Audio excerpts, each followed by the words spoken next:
Guys,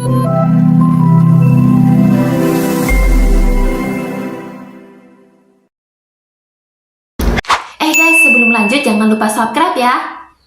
Hai guys, balik lagi di YouTube channel aku. Kalian apa kabar? Mudah-mudahan semuanya selalu dalam keadaan sehat ya.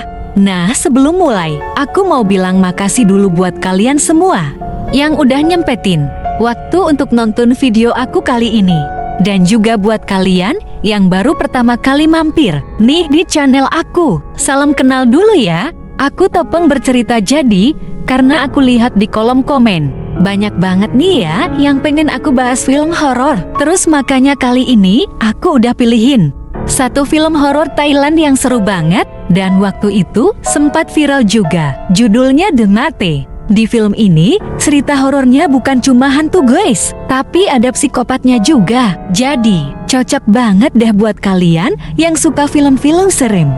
Ceritanya tentang seorang pembantu yang kerja di rumah mewah, tapi jadi teror sama hantu gentayangan. Sampai akhirnya terungkap misteri yang ngeri banget guys. Pokoknya kalian tonton aja deh. Oh iya, kalau kalian mau nonton film horor Thailand lagi, tonton dah yang linknya aku taruh di bawah. Seru banget juga ya. Nggak usah lama-lama lagi deh ya. Aku bakal langsung aja ngeritain film ini ke kalian. Tapi sebelumnya, aku minta tolong dulu dong guys. Bentar aja buat like video ini. Dan jangan lupa di subscribe. Terus nyalain juga lonceng notifikasinya, biar kalian gak ketinggalan sama video terbaru dari aku. Dan biar aku lebih semangat juga ngontennya. Jadi ceritanya, di sebuah rumah mewah, ada seorang pembantu yang ketakutan sampai ngundurin diri. Katanya dia nggak betah kerja di situ. Soalnya tiap malam dia selalu diteror sama boneka monyet kesayangan anak yang punya rumah. Udah gitu aneh banget bocil itu yang namanya Nit juga suka ngelamun. Kata dokter, si Nit ini kena penyakit yang bikin pikirannya jadi terganggu seolah punya teman khayalan gitu. Ia nggak tahu aja, padahal sebenarnya Nit ini sering diteror sama arwah pembantu yang serem banget. Sayangnya, karena orang dewasa, nggak ada yang percaya.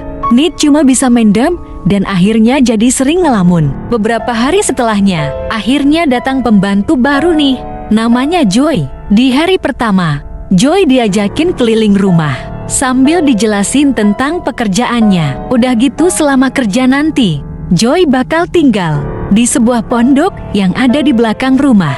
Sebenarnya sejak datang, Joy tuh kepo banget kok. Pembantu di rumah itu nggak pernah betah, selalu ganti ya. Tapi nggak tahu kenapa ya, supir di rumah itu aja langsung ngalihin pembicaraan. Malam harinya, pas lagi nyobain seragamnya, Joy melihat kayak ada seseorang yang naik ke atas. Pas diikutin, Joy cuma bisa ngelihat dari jauh.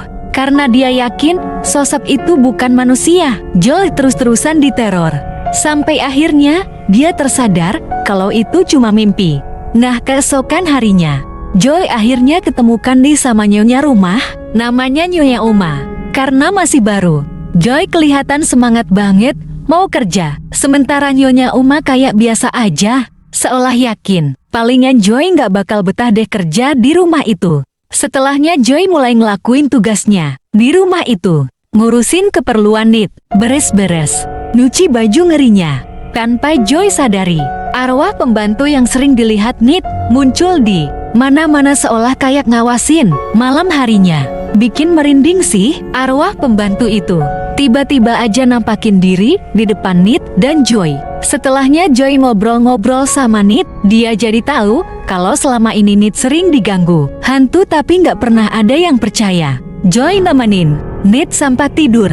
Tapi kelihatan nih ya, setelah Joy pergi, di kamar Nit ada hantu itu. Joy masuk ke perpustakaan, mau beres-beres. Di situ, dia nemuin foto-foto. Sampai lagi-lagi nih ya, Joy ngalamin teror yang mengerikan. Joy cuma bisa lari dan kabur dari hantu itu. Tapi ternyata hantunya juga ngedatengin si Nit. Joy langsung dibawa Nit dan akhirnya nyeritain semuanya kan nih ke Nyonya Uma. Di situ, Joy juga nunjukin foto yang tadi dia temuin di perpustakaan. Katanya hantu yang terus ngeganggu itu mirip banget nih sama pembantu yang ada di foto itu. Seperti biasa, Nyonya Uma kelihatan gak peduli dan bilangnya, paling Joy dan Nit ini cuma halu. Nah, tapi setelahnya, Nyonya Uma masih mandangin foto itu sambil ngingat masa lalu. Jadi ternyata pembantu yang ada di foto itu namanya Ploy. Dulu Ploy ini deket banget sama Nyonya Uma. Walau cuma pembantu, tapi udah kayak besti. Nah, karena pernikahan Nyonya Uma dan suaminya itu, karena perjodohan, suaminya ternyata nggak cinta sama dia. Nyonya Uma selalu dicuekin. Untungnya Ploy selalu ada nemenin Nyonya Uma. Keesokan harinya, Joy masih kepo nih. Dia berusaha nyari informasi kan tentang Ploy. Walau awalnya nggak ada yang mau bahas. Akhirnya nih salah satu pembantu senior mau cerita. Dia bilangnya, katanya, 5 tahun lalu, Ploy yang kerja di situ tiba-tiba aja pergi tanpa pamit. Jadi ya udah deh, katanya nggak usah bahas-bahas Ploy lagi. Nah setelahnya, Joy melihat Nyonya Uma yang lagi marah-marah karena sebuah gambar yang dibuat sama Nit. Dan kelihatan, ya ternyata Nit menggambar 3 orang. Kata Nit yang merah itu ibunya, yang hitam ayahnya, dan yang biru itu Ploy, si hantu pembantu. Di situ, Joy jadi makin kepo. Sebenarnya ada kejadian apa sih di rumah itu? Pas banget, malamnya arwah Ploy datang. Awalnya Joy kayak diteror habis-habisan, tapi ternyata arwah Ploy mau nunjukin masa lalu yang selama ini tersembunyi. Jadi dulu Ploy dan majikannya ternyata selingkuh, bahkan sampai punya anak. Nit ternyata bukan anaknya Nyonya Uma guys, tapi anaknya Ploy. Pantes aja arwah Ploy selalu ada di sekitar Nit. Awalnya, kehidupan di rumah itu tetap berjalan seperti biasa. Nyonya Uma juga kelihatannya nggak marah walau suaminya selingkuh. Mungkin ya, karena saling nggak cinta juga kan.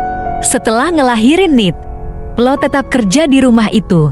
Suatu hari, dia tiba-tiba kepleset dan terluka parah.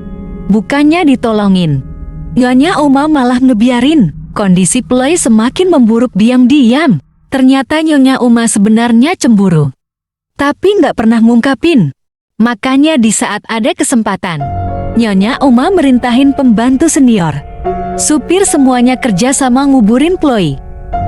Bahkan di situ juga ada suaminya itu guys. Parahnya pas mau dikubur, ternyata Ploy keadaannya sadar.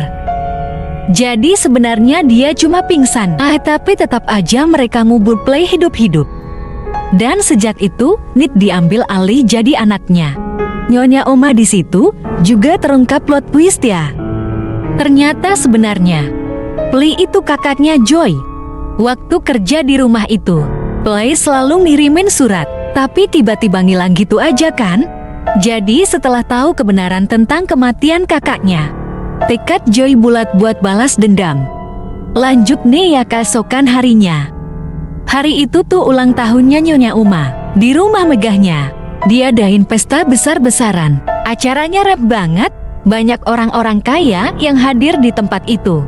Di saat semua orang lagi asik pesta, Joy diam-diam mulai ngelakuin balas dendamnya guys. Setelah dia tahu kalau para pembantu senior, termasuk si Pak Supir nih, ikut ngubur kakaknya hidup-hidup, si Pak Supir langsung jadi korban pertamanya guys. Dibikin gak bisa nafas sampai akhirnya meninggal. Habis itu Joy pergi ke dapur, dan pembantu senior di rumah itu juga udah berhasil dia ikat di situ. Joy jadi bisa netes-netesin racun ke minuman para tamu. Di luar pembantu senior yang satunya nih, melihat si Pak Supir nggak sadarkan diri kan, pas mau ngecek keadaannya, dia diserang sama Joy dan suntikan racunnya. Joy juga dengan santuinya ngebagiin minuman ke para tamu. Dan setelahnya, Joy psikopat balik lagi ke dapur untuk menghabisi pembantu senior yang dia ikat tadi. Setelahnya Joy kembali ke pesta dan puas melihat orang-orang minum minuman beracun. Gak sampai di situ aja, balas dendamnya Joy masih berlanjut. Dia masangin handphone dulu nih supaya Nick gak kebangun. Dan di aula, para tamu mulai ngerasain efek racunnya. Kan mereka mulai lemes, sesak nafas. Di situ Joy, psikopat, langsung melampiasin amarahnya dengan nyerang para tamu, siapapun itu. Sementara Nyonya Uma juga dibiarin sesak nafas dulu supaya bisa ngerasain gimana rasanya Ploy waktu dikubur hidup-hidup. Dan setelahnya, baru deh Joy menghabisi Nyonya Uma. Di situ, Nyonya Uma akhirnya tahu kalau Joy memang datang untuk ngebalas kematian Ploy. Sama juga nih ya, suaminya Nyonya Uma juga udah kena efek racun minuman. Dia ngelihat para tamu yang udah tewas dan rumahnya juga terbakar. Ya nasibnya juga sama ya. Pria itu juga akhirnya dihabisi sama Joy. Setelah balas dendamnya selesai, Joy datang ke kamarnya Nit dan ngebawa Nit pergi keluar dari rumah itu. Semuanya benar-benar hancur guys, tapi bukti-bukti perbuatan Joy juga hilangkan nih, dimakan api. Dalam hatinya, Joy psikopat ngerasa lega karena dia udah bisa ngebalesin kematian Ploy, kakak kesayangannya itu. Yaitu tadi ceritanya guys, film horor Thailand sih selalu ngeri ya. Dan aku nggak nyangka juga sih Joy yang tampangnya polos, ternyata psikopat. Nah, kalau kalian terhibur nih sama videonya, bantu aku ya dengan like, subscribe, dan nyalain lonceng notifikasi untuk channel ini guys. Selalu komen juga di bawah kalau kalian punya rekomendasi judul film seru lainnya yang pengen aku bahas. Oke deh, kayaknya sih cukup segitu dulu aja ya dari aku. Jaga kesehatan kalian selalu. And see you guys on my next video. Bye bye.